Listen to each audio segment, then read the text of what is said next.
You know, the old saying, when does he lie? When he opens his mouth. No, it goes beyond that. I don't think this man knows what the truth is. His only truth is defeating his domestic enemies. The only thing he's ever known is to defeat his domestic enemy. So he comes out yesterday and attacks Putin trying to gin up a third world war so we don't pay attention to what he's doing to this country. I want you to listen to clip number 1 on the Savage Nation. Please listen to it. I do think it's important to keep perspective. Russia doesn't make anything. Immigrants aren't rushing to Moscow in search of opportunity.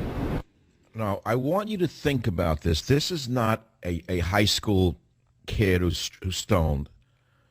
Or is it? Is this just a high school kid who's stoned on the beach in San Diego?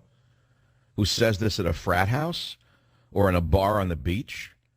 This is the President of the United States saying things in the child's voice, in an adolescent voice.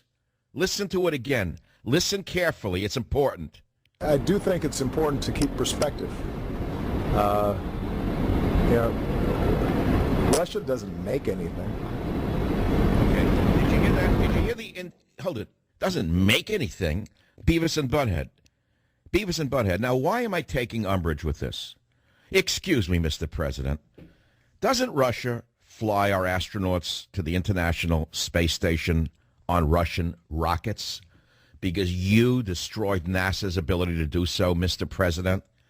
And of course, immigrants aren't rushing to Moscow in search of opportunity, Mr. President, because Moscow doesn't give them free medical care, free housing, generous welfare benefits. That went out when the wall came down and communism was thrown out of Russia.